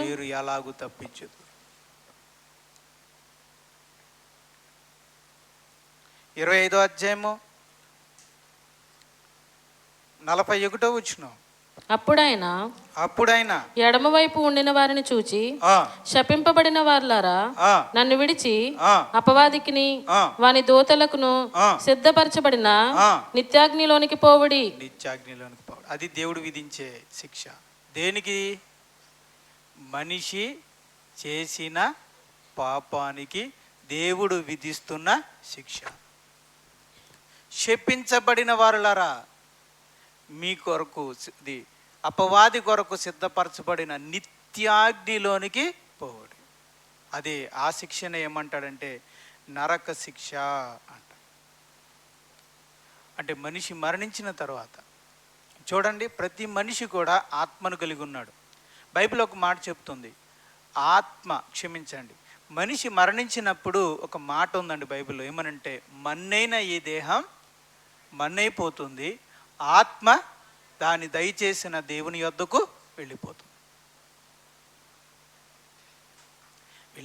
అంటే పరలోకానికి వెళ్ళిపోతుందని కాదు, దేవుని ఎదుట నిలబడతాం. ఓ మనిషి, నీకు జీవితాన్ని ఇచ్చాను, ఆయుష్నిచ్చాను, బ్రతకడానికి కావలసిన సౌకర్యాలు ఇచ్చాను, ఎలా జీవిస్తావు? నీకు నచ్చినట్టుగా జీవించు, నీ కోరిక చొప్పున జీవించు, నీకు చాయిస్ ఇస్తున్నాను, స్వతంత్రాన్ని ఇస్తున్నాను. కానీ ఒకటి గుర్తుపెట్టుకో, నీ క్రియలన్నిటి నిమిత్తము నేను తీర్పులోనికి తెస్తాను. తీర్పు. మరి మన్నైన ఈ దేహం మన్నైనప్పుడు ఆత్మ దాన్ని దయచేసిన దేవుని దగ్గరికి వెళ్ళినప్పుడు ఆయన ముందు చేతులు కట్టుకుని నిలబడిన ఆ ఆత్మ నిలబడితే, మరి సృష్టికర్త ఈ జీవితాన్ని ఇచ్చిన ఆ దేవుడు అప్పుడు అడుగుతాడు. ఎప్పుడు అడుగుతాడు? ఒక రోజు, చివరి రోజు ఉంది, నీ మరణం రోజు ఉంది, నీలో నుండి ఆత్మ దేవుని ఎదుట నిలబడాల్సిన ఒక రోజు ఉంది. ఆ రోజు ఆయన ముందు నిలబడుతుంది. అప్పుడు దేవుడు తీర్పు తీరుస్తాడు. అంటాడు ఆయన కీర్తనలో, నేను మౌనంగా ఉన్నానని అనుకుంటావా? నేను మౌనంగా ఉన్నానని నీలాంటి వాడిని నువ్వు అనుకుంటున్నావా? ఒక రోజు వస్తుంది, ఆ రోజు నువ్వు నా దగ్గరికి వస్తావు, నా ముందు నిలబడతావు, చేతులు కట్టుకుంటావు. అప్పుడు నేను వదిలేస్తాను అనుకున్నావా? వదలను. నువ్వు ఎంతవరకు చేసిన ఈ జీవితాన్ని అంతా నీ కళ్ళ ముందు ఉంచుతాను. ఉంచి ఇదెందుకు చేసావు, అదెందుకు చేసావు, ఇదెందుకు చేసావు, అదెందుకు చేసావు అని ప్రతి దాన్ని వరుసగా ఉంచి నిన్ను గద్దిస్తాను అన్నాడు దేవుడు. గద్దిస్తాను కనుక ఎవరిని వదలడు దేవుడు. అందరికీ తీర్పు తీరుస్తాడు, అందరినీ గద్దిస్తాడు. ఇప్పుడు అలా అయితే ఎవరు నిలబడగలరండి దేవుడి ముందు? మరణించిన ప్రతి ఒక్కరూ దేవుని ముందు నిలబడితే దేవుడు మన పాపములన్నింటినీ ఎత్తు చూపించి తీర్పు తీరిస్తే ఆయన తీర్పులో ఎవరు నిలబడగలరు? ఎవరు నిర్దోషులుగా నిలబడగలరు? ఏ భేదము లేదు. అందరము పాపము చేసి దేవుడు అనుగ్రహించు మహిమను పొందలేకపోతున్నామంటే నేనెళ్ళి నిలబడినా మీరెళ్ళి నిలబడినా మీకు అర్థమవుతుందా? మీరు చనిపోయి దేవుని ముందు నిలబడితే మీరు పాపులుగా నిలబడతారా, నిర్దోషులుగా నిలబడతారా? అది నేను అడుగుతుంది ప్రశ్న. దానికి మీ జవాబు ఏంటి? ఒకవేళ మీకు రక్షణ అనేది ఈరోజు లేకపోతే, రక్షణ గురించి కొంచెం పక్కన పెడితే, ప్రస్తుతానికి రక్షణకు వెలుపుగా, క్రీస్తుకు వెలుపులుగా మీరు మరణించి దేవుని ఎదుట నిలబడితే మీరు పాపులుగా తీర్చబడతారా, నిర్దోషులుగా ఎంచబడతారా? అమ్మా రైట్. ఇప్పుడు మిమ్మల్ని మీరు చెప్పుకుంటున్నారు కదా, రైట్. అయితే పాపులుగా తీర్చబడినటువంటి నీకు మనకు దేవుడు విధించే శిక్ష ఏంటి? నరక శిక్ష. ఇప్పుడు నేను మాట అడుగుతున్నాను, మనమందరము నరక పాత్రులమే, మనమందరము పాపము చేసిన వారమే, తీర్పులో పాపులుగా తీర్చబడిన వారమే, నరకమునకు సిద్ధముగా ఉన్న వాళ్ళమే, మనమందరం శపించబడిన వారమే, నరక శిక్షకు పాత్రులమే. నేను ఒక మాట చెప్తున్నాను, నేను పాపినే, నా వరకు నేను చెప్తున్నానండి, క్రీస్తుకు వెలుపల నేను పాపినై ఉన్నాను, దేవుని ఎదుట నేను పాపినై ఉన్నాను, నరకమునకు పాత్రుడనై ఉన్నాను. ఇటువంటి ప్రతి మనిషి దేవుని ఎదుట పాపై ఉన్నాడు, శాపగ్రస్తుడై ఉన్నాడు, నరకమునకు పాత్రుడై ఉన్నాడు. అంటే నా గతేంటి? నేను పాపినై ఉన్నాను, మరి నా గతేంటి? నరకం. ఆ నిత్యమైన అగ్నిలోనికి వెళ్ళి కలకాలం కాలటమే నాకు తథ్యం. ఇది తప్ప మరొకటి ఏం లేదు నా గమ్యం. అబ్రహాము తండ్రివైన అబ్రహామా, ఇదిగో ఈ అగ్నిజ్వాలలో నేను యాతన పడుతున్నాను, ఒక చుక్క నీరుంటే పంపించవా అని అడుగుతూ ఎలాగైతే వేదన పడుతున్నాడో, అలాగే నిత్యమైన నరకాగ్నికి వెళ్ళాక నా పరిస్థితి అదే పరిస్థితి. ఈ భూమి మీద ఉన్న వాళ్ళందరి పరిస్థితి అదే. రైట్, ఇది సంగతి అండి. ఒకటి, మనం అందరం పాపులమై ఉన్నాం. రెండోది, నరకమునకు తప్ప మరి దేనికి మనం పనికిరాం. నరకమునకు పాత్రులం. తర్వాత యేసు ప్రభు ఒక మాట అన్నాడు, సర్పమా సర్ప సంతానమా, రాబోయే ఆ నరక శిక్ష నుండి మీరు ఎలాగూ, దీనికి జవాబు చెప్పండి. ఎవరైనా ఒకరు నిలబడండి, నేను అడుగుతాను ఒక మాట. ఎవరైనా ఒకరు నిలబడండి, మీలో ప్రేరేపించబడిన వాళ్ళు ఒకటి నిలబడండి. మీరు పాపులై ఉన్నారా అంటే, ఒకవేళ క్రీస్తుకు వెలుపలు ఉంటే ఒక మానవుడిగా మీరు దేవుని ఎదుట పాపై ఉన్నారా? రెండో ప్రశ్న, మీరు పాపి అయిన మీకు నరక శిక్ష ఉన్నది, నరకమునకు తప్ప మీరు దేనికి పనికిరారు అని నేను అన్నాను, నిజమా కాదా? రైట్. మూడో ప్రశ్న, మీరు ఆ నరక శిక్ష నుంచి మీ అంతటా మీరు తప్పించుకోగలరా? రైట్, కూర్చోండి. థ్యాంక్స్ అండి. ఇప్పుడు మార్కురాజు గారు చెప్పిన 3 ఆన్సర్లే ఈ భూమి మీద ఎవరైనా చెప్పాలి. 1, నువ్వు పాపివా అంటే అవును. 2, నరక శిక్షకు నువ్వు పాత్రుడు అంటే అవును. మరి నువ్వు నరక శిక్ష నుంచి తప్పించుకోగలవా అంటే తప్పించుకోలేను. ఇది ఈ 3 ఆన్సర్. మరి మనిషి నువ్వు తప్పించుకోలేకపోతే మరి ఎలా? అందుకే ఆ విషయాన్ని భగవంతుడు ఆలోచించాడు. మనిషి తనకు తానుగా తప్పించుకోలేడని తెలుసుకున్న ఆ దేవుడు ఇదంతా జరగక మునుపే ప్రేమతోనూ కనికరముతోనూ, జగత్తు పునాది వేయబడక మునుపే ప్రేమతో ఆలోచించాడు. అందుకే అంటాడు రోమపత్రిక, ఎఫెసీయులకు రాసిన పత్రికలో, ప్రేమ చేత జగత్తు పునాది వేయబడక మునుపే ప్రేమ చేత ఆయన క్రీస్తునందు ఏర్పరుచుకొనెను అంటాడు. ప్రేమ అంటే ఆ ప్రేమతో అప్పుడే ఆలోచించాడు. ప్రేమగల ఆ తండ్రి, ఈ మనుషుల మీద ప్రేమ కలిగిన ఆ తండ్రి, ఈ మనుషులందరూ కూడా నరకశిక్షకు వెళ్ళిపోతారని, వీళ్ళని కాపాడాలని ఆయన హృదయం ద్రవించుకుపోయింది. మనం అందరం నరకానికి వెళ్ళిపోవటం అనే దానికి ఇష్టం లేక ఆయన హృదయం ద్రవించుకుపోయి, మరి నేనేం చేయాలి, ఈ మానవాళిని నేను ఎలా కాపాడాలి అని అనుకున్నాడు.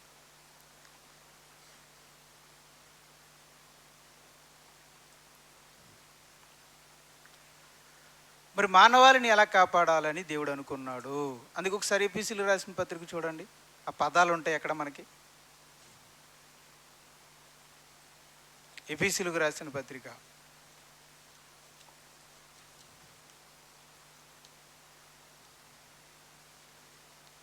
1వ అధ్యాయము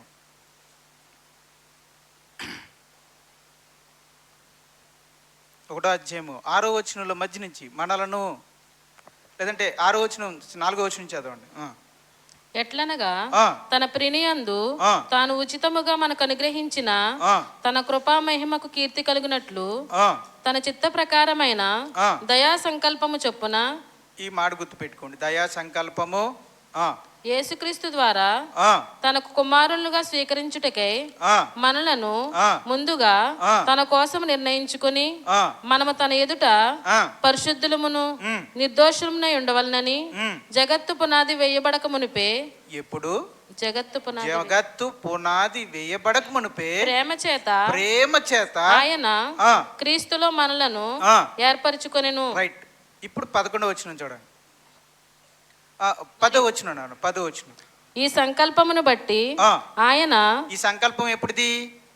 జగత్తు పునాది, దయా సంకల్పం ఎప్పుడుది? జగత్తు పునాది వేయబడక మునిపే. అంటే మనిషి అప్పటికి ఉన్నాడా? మనిషి ఎందుకండి, మార్కు గారికి వచ్చి చెప్తున్నాను, అప్పటికి మీరు ఉన్నారా? మీరు లేరు. రైట్. నీవు ఉన్నావా? నీవు. నీ గురించి జగత్తు పునాది వేయబడక మునిపే ఎప్పుడో 6000 సంవత్సరాల తర్వాత రాబోయే నీ కోసం దేవుడు ఏం చేశాడు? సంకల్పమును బట్టి, ఈ సంకల్పమును బట్టి ఆయన పరలోకములో ఉన్నవే గాని భూమి మీద ఉన్నవే గాని సమస్తమును క్రీస్తునందు ఏకముగా సమకూర్చవలనని తనలో తాను నిర్ణయించుకొనెను. ఒక నిర్ణయానికి వచ్చాను. తనలో తాను ఒక నిర్ణయానికి వచ్చాడంటే ఎప్పుడమ్మా ఇది ఎప్పుడు జరిగింది? జగత్తు పునాది వేపడక మునిపే. అప్పుడు మనిషి లేడు, లోకము లేదు. మరి దేవుడు ఎక్కడున్నాడు? పరలోకములో ఉన్నాడు, సింహాసనం మీద కూర్చున్నాడు. అక్కడ నిర్ణయించుకున్నాడట. నిర్ణయించుకున్నాడంటే దానికి ముందు ఏం చేసి ఉండాలి? నిర్ణయించుకోవాలంటే ముందు ఏం చేసి ఉండాలండి? ఆలోచించాలి. అంటే దేవుడు ఆలోచించాడు. అంటే నా కోసం, పాపినైనా నన్ను రక్షించడం కోసం, నేను పుట్టక మునిపే, అసలు భూలోకమే పుట్టక మునిపే దేవుడు దీర్ఘంగా ఆలోచించాడట. మీరు ఇల్లు కట్టడానికి ముందు ఎలాగైతే ఆలోచనలో పడతారో, మీరు ఒక హాస్పిటల్కి తీసుకెళ్ళేటప్పుడు ఒక పేషెంట్, క్రిటికల్లో ఉన్న పేషెంట్ని ఎక్కడికి తీసుకెళ్లాలని ఆలోచించినప్పుడు ఎలాగైతే ఆలోచనలో పడతారో, ఏ హాస్పిటల్కి తీసుకెళ్తే ఈ ప్రాణాలు మనం దక్కించగలమని మనం తీవ్రంగా ఆలోచిస్తామో, అలాగే దేవుడు కూడా ఆ సృష్టి పరలోకంలో ఆలోచించాడు మన కోసం. ఎంతసేపు ఆలోచించాడో మనకు తెలియదు. అలా ఆలోచించినప్పుడు దేవుడికి ఒక ఐడియా తట్టింది. మనకి 2-3 ఆలోచనలు వస్తాయి కదండి. అందులో ఒక ఆలోచన వచ్చింది. ఒక ఆలోచనకు మనం వచ్చి, నిర్ణయం అంటే ఏంటి? వచ్చిన 3 ఆలోచనలో ఒక దానికి రావడాన్ని నిర్ణయం. ఓకే, ఇలా చేద్దామని అనుకోవడం నిర్ణయం. అలాగే దేవుడు ఆలోచించి మనిషిని రక్షించడం కోసం దేవుడు ఆలోచించి ఒక నిర్ణయానికి వచ్చాడు. దాన్ని ఏమంటున్నాం? దయా సంకల్పం అంటాం. ఈ దయా సంకల్పం చేత మనిషిని రక్షించాలి అనేది దేవుని ఉద్దేశం అన్నమాట. సరే, ఎలా రక్షిస్తాడు అనేది ఇప్పుడు మనం చూద్దాం. కనుక నశించిపోయే ఈ మనిషిని రక్షించడానికి దేవుని దయా సంకల్పం ఏంటి? రైట్. కిషోర్ అనే నేను, రత్నకిషోర్ అనే నేను నరక శిక్ష నుంచి నేను తప్పించుకోలేను. ఓకే, ఇంతకీ రత్నకిషోర్ అనే నేను నరక శిక్షకు నేను ఎందుకు వెళ్ళాలి? భూమి మీద నేను చేసిన పాపాన్ని బట్టి. ఓకే, అంటే సమస్య, నేను పరలోకానికి వెళ్ళకుండా నరకానికి వెళ్ళడానికి గల కారణం నేను చేసిన పాపం. ఇప్పుడు పాపాన్ని తీసేస్తే, ఒకవేళ ఈ సమస్య పాపమే కనుక పాపాన్నే సమస్యగా ఉన్న పాపాన్నే పక్కన పెట్టేస్తే నేను నరకాన్ని తప్పించుకోవచ్చు, పరలోకానికి వెళ్ళిపోవచ్చు. రైట్. కనుక నేను నరకానికి వెళ్ళకుండా పరలోకానికి వెళ్ళాలి అంటే సమస్యగా ఉన్నది నేను చేసిన పాపం. ఆ పాపాన్ని తీసేయాలి. మరి పాపాన్ని తీసేయాలంటే ఎలాగా చూద్దాం. పేతురు రాసిన మొదటి పత్రిక, పేతురు రాసిన మొదటి పత్రిక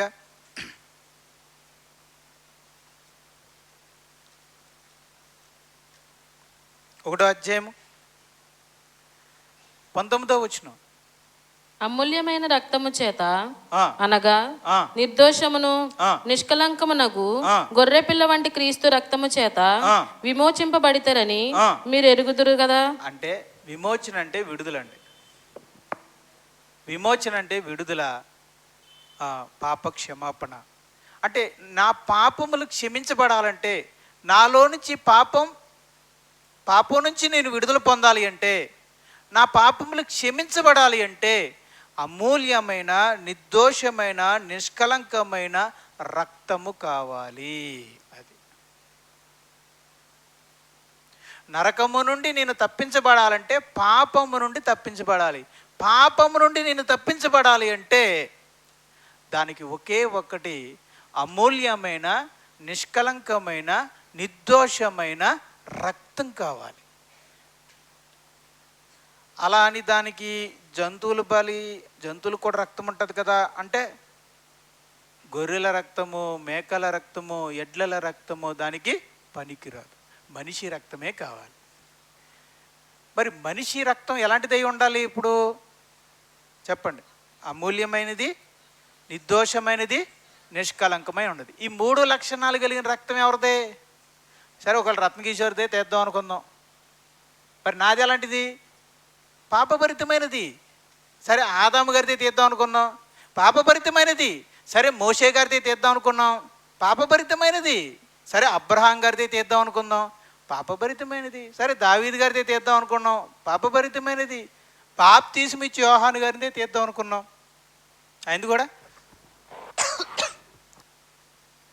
ఆయనది కూడా పాపభరితమైనది. మీకు అర్థం కాలేదా? ఏ భేదము? అందరిలో ఎవరు కూడా ఉన్నారు? అందరూ ఉన్నారు. కనుక ఈ మానవుల రక్తములో ఏదియో నిర్దోషమైనది, నిష్కలంకమైన రక్తం లేదు. కనుక ఈ మానవులకు అతీతమైన మానవుడు కావాలి. అతని రక్తం నిర్దోషమైనది, నిష్కలంకమై ఉండాలి. అంటే ఈ భూమి మీద మనిషిగా పుట్టాలి, కానీ చచ్చేంత వరకు పాపం చేయకూడదు. అలాంటి మనిషి కావాలి. ఎవరున్నారు ఇప్పుడు వరకు చరిత్రలో? యేసు ప్రభు తప్ప ఎవరున్నారు? ఎవరు లేరు. కనుక వీళ్ళ కాకుండా మరొక వ్యక్తి ఉండాలి, కానీ అతడు కూడా మానవుడిగా పుట్టాలి, కానీ ఒక్క పాపం కూడా చేయకూడదు, నిర్దోషంగా నిష్కలంకంగా బ్రతకాలి. అలాంటి వ్యక్తి ఎవరున్నారా అని దేవుడు అనుకున్నాడు. అప్పుడు ఆయనకు దొరికినటువంటి ఆన్సర్ ఆయన పక్కనే ఉంది. అదే దేవుని కుమారుడైన యేసుక్రీస్తు. వెంటనే దేవుడు సెలెక్ట్ చేసేసాడు. ఈ మానవాళి కొరకు నిర్దోషమైన రక్తాన్ని చిందించడానికి బలి పశువు కావాలి.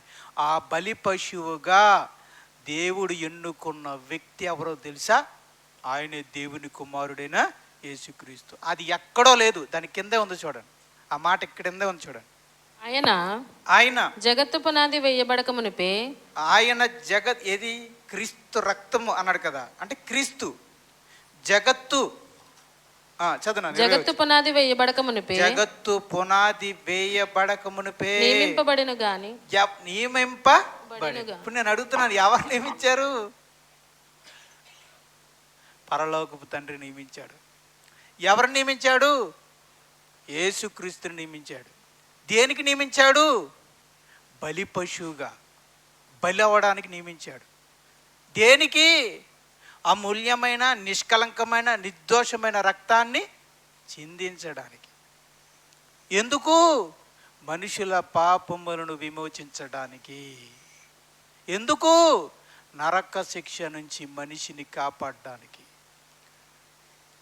అంటే రక్షకుడు ఈ ప్రపంచంలోకి మానవుడిగా వచ్చి తన నిర్దోషమైన రక్తాన్ని బలిగా అర్పించి మనిషిని పాపం నుండి, రాబోయే నరక ఉగ్రత నుండి రక్షించడానికి రక్షకుడుగా దేవుడు ఆయన్ని నియమించాడు. ఎప్పుడు నియమించాడో? జగత్తు పునాది వేయబడక మునిపే. అంటే ఎప్పుడైతే ఆయన దయా సంకల్పాన్ని నిర్ణయించుకున్నాడో అప్పుడే నిర్ణయించాడు. ఓకేనా? ఇదంతా ఎందుకంటే దేవుడు చేయాలి. అక్కడ మాట ఉంది, ప్రేమ చేత మనల్ని కాపాడుకోవాలని ఎంత తాపత్రయం. దేవుడు గిలగల కొట్టుకున్నాడు అనమాట. మనల్ని రక్షించాలని, మనల్ని కాపాడాలని, మన రక్షణ కొరకు దేవుడు ఎంతగా పరితపించాడు. ప్రేమ ప్రేమ ప్రేమ ప్రేమతో ఆలోచించాడు. తగిన జాగ్రత్తలు తీసుకున్నాడు, ముందుగానే ఏర్పాట్లు చేసుకున్నాడు. దాన్ని కొనసాగించాను. నియమింపబడిన కానీ తన్ను మృతుల్లో నుండి లేపి తనకు మహిమనిచ్చిన దేవుని ఎడల తన ద్వారా విశ్వాసులైన మీ నిమిత్తం కడవరి కాలములందు ఆయన ప్రత్యక్షపడు. అప్పుడు రక్షకుడుగా నియమించబడింది అప్పుడే. కానీ రక్షకుడిగా ఎప్పుడు వచ్చాడు ఈ లోకానికి? అమ్మా, ఎప్పుడు వచ్చాడు? ఆదాము కాలం తర్వాత, నోవాహు కాలం తర్వాత, అబ్రహాం కాలం తర్వాత, మోషే కాలం తర్వాత, దావీదు కాలం గారి తర్వాత, బాప్తీసమిచ్చు కాలములో, యోహాను గారి కాలములో ఈ లోకానికైనా వచ్చాడు. రైట్. చూడండి, అపోస్తుల కార్యాలు 2వ అధ్యాయం. అపోస్తుల కార్యాలు 2వ అధ్యాయము.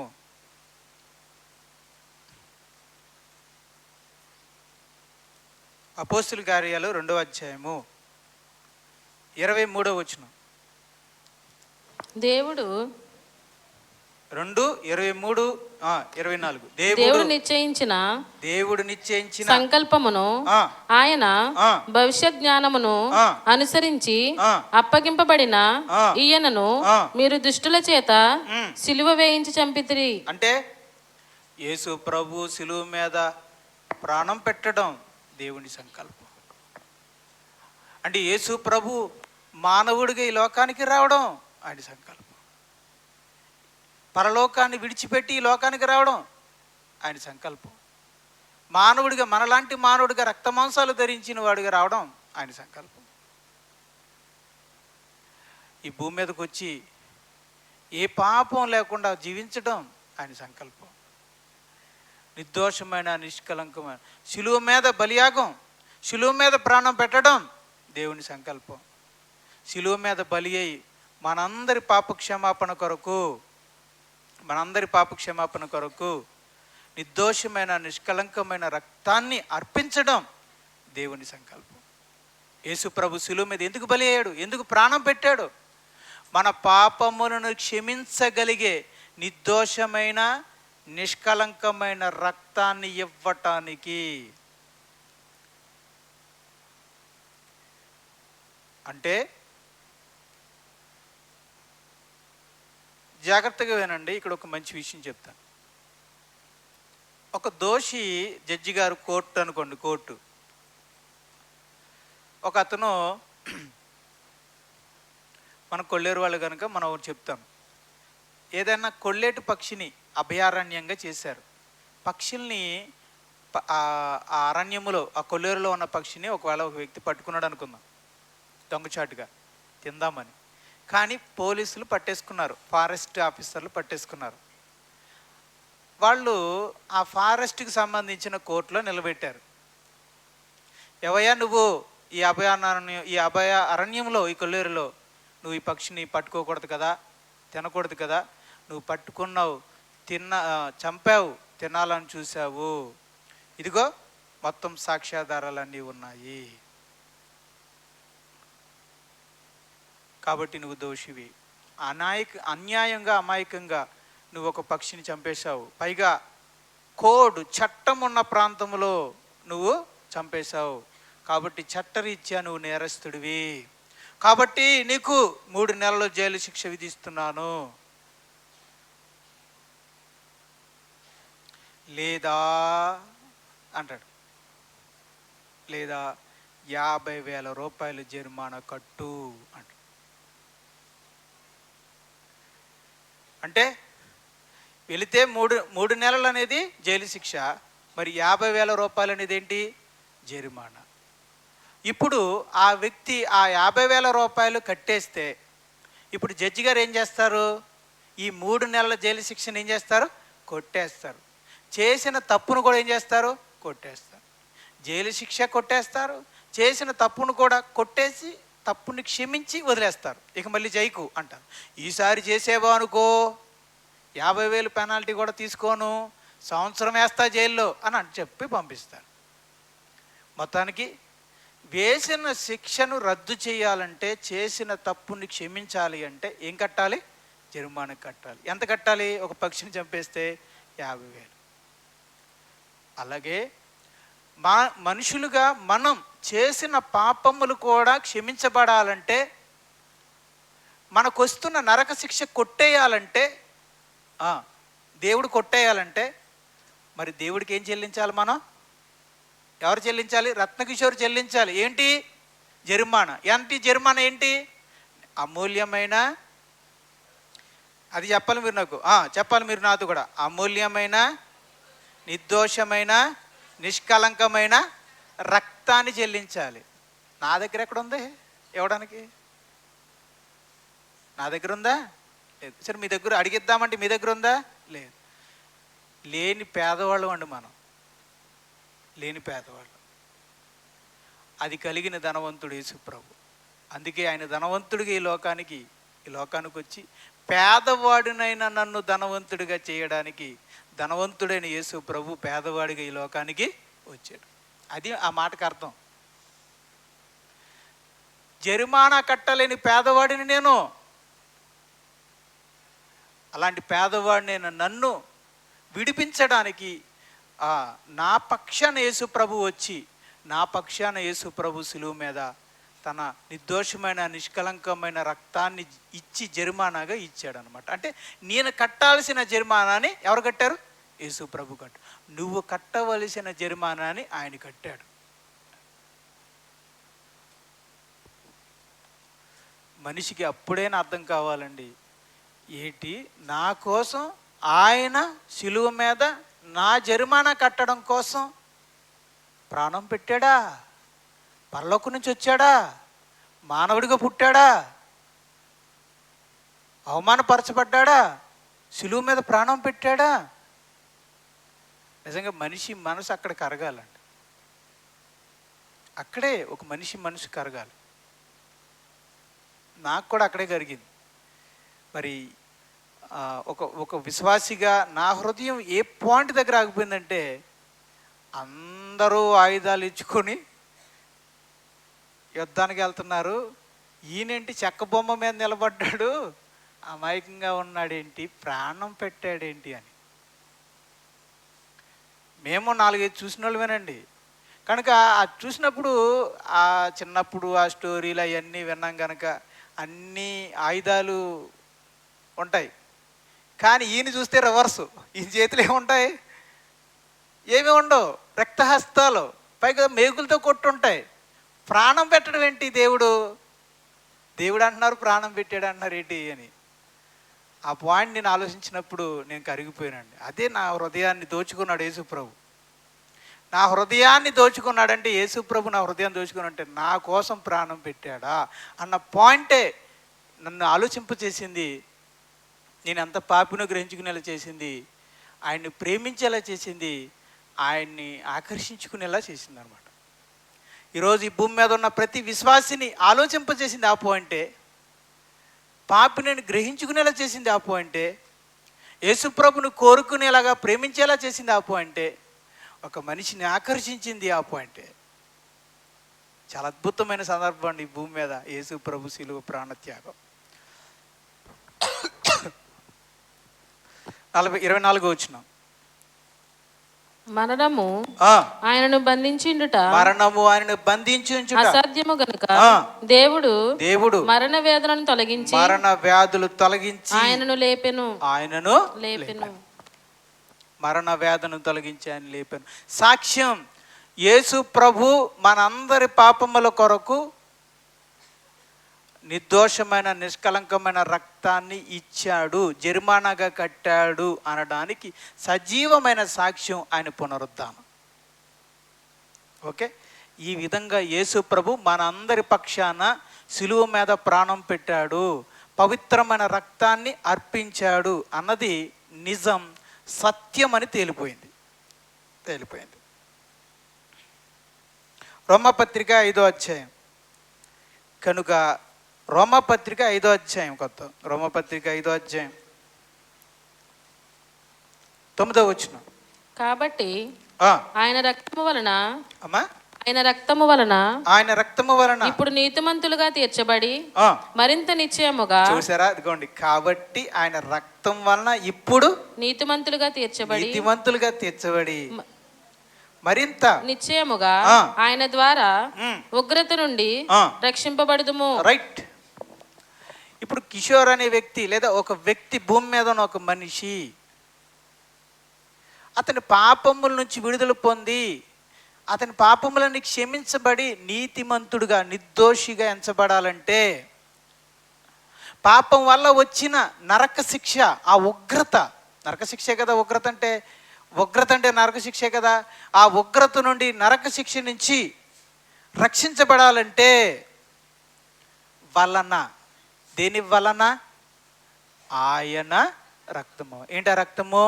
అమూల్యమైన నిష్కలంకమైన నిర్దోషమైన క్రీస్తు రక్తము ఈరోజు ఉంది కనుక ఆ రక్తము వలననే నా పాపములు క్షమించబడ్డాయి. ఆయన రక్తము వలననే నేను నీతిమంతుడిగా తీర్చబడుతున్నాను. ఆయన రక్తము వలననే ఆ ఉగ్రతను, రాబోయే ఆ నరక శిక్ష నుంచి నేను రక్షించబడగలుగుతున్నాను. అది నేనే కాదు, ఈ భూమి మీద ఉన్న వాళ్ళందరికీ యేసు ప్రభు అనుగ్రహించిన గొప్ప రక్షణ భాగ్యం. అది అలా వచ్చిందనమాట ఈ మానవాళికి రక్షణ భాగ్యం. ఇందులో మానవుడు చేసింది ఏముంది? సుఖపడి పాపం చేసింది మనిషి, కోరి అపాయాన్ని తెచ్చుకున్నది మనిషి. కానీ ఈ మనిషిని కాపాడడానికి, తప్పించడానికి పరితప్పించింది ఎవరో? దేవుడు. ఆలోచన చేసింది ఎవరో? దేవుడు. ఆ ఆలోచన ప్రకారం మహిమని, ఘనతని, అధికారాన్ని, దైవత్వాన్ని విడిచిపెట్టి ఈ లోకానికి వచ్చి మానవుడిగా వచ్చి నానా కష్టాలు పడి ప్రతి ఒక్కరి చేత నానా మాటలు అనిపించుకుని అవమానపడి అన్యాయంగా శిక్ష విధించబడి సిలువ మీద ప్రాణం పెట్టింది, కష్టపడింది ఎవరో? యేసు ప్రభు. ఇందులో మనం మనిషి పడిన కష్టమే ఉందండి. కష్టపడింది అలా దేవుడు, భగవంతుడు కష్టపడింది అలా యేసు ప్రభు. అంటే ఇప్పుడైనా అర్థం కాలేదా తండ్రి ప్రేమ? ఇప్పుడైనా మీకు అర్థం కావట్లేదా యేసు ప్రభు ప్రేమ? అలా అర్థం కాకపోతే మీకు ఎప్పుడు అర్థం అవుతుందండి? ఆ పరలోపు తండ్రి మనల్ని ఎంత ప్రేమించాడో, యేసు ప్రభు మనల్ని ఎంత ప్రేమించాడో అనేది ఇంకెంతకంటే ఏం చెప్పండి. మీరు తింటున్న ఫ్రూట్స్, మీరు తింటున్న ఈ ఆహారం, మీరు పీలుస్తున్న ఈ గాలి, ఈ సౌకర్యాలు, ఇవన్నీ దేవుని ప్రేమకు సాక్ష్యాలైతే, నీవు పాపము చేసి నశించిపోతాను నిన్ను రక్షించడానికి జగత్తు పునాది వేయబడక మునిపే ఆయన పరితపించిన విధానం, ఆయన ప్లాన్ చేసిన విధానం ఆలోచించి, బుర్ర బద్దలు కొట్టుకునేలా ఆలోచించి, ఒక దయా సంకల్పాన్ని రచించి, ఒక నిర్ణయించుకుని దాని ప్రకారంగా తన ప్రియమైన కుమారుని లోకానికి పంపించాడే, అది కదా ఆయన ప్రేమ. ఆ ప్రియకుమారుడు కూడా ఈ లోకానికి వచ్చి నాకెందుకు వచ్చిన తలపోటురా బాబు అని అనుకోకుండా తన సమస్యగా తీసుకుని ఈ లోకానికి వచ్చి నా పక్షాన, మనందరి పక్షాన ప్రాణం పెట్టాడే, మాటలు అనిపించుకున్నాడే. ఇవంతా కూడా వాళ్ళు మన మీద చూపిన ప్రేమ అండి. ఇది ప్రేమ చేత ఇదంతా. తండ్రి ఇదంతా ఎందుకు చేశాడు? ప్రేమ చేత. యేసు ప్రభు కూడా ఎందుకు చేశాడు ఇదంతా? ప్రేమ చేత. ఈ ప్రేమను మనం గ్రహించాలండి, ప్రేమను గ్రహించాలి. ఈ ప్రేమే, ఈ కలువరి ప్రేమే, ఈ సిలువ ప్రేమే మనల్ని ఆకర్షించాలి. భగవంతుడా ఇంత ప్రేమించాడా, ఇలా ప్రేమించాడా? ఒక మనిషికి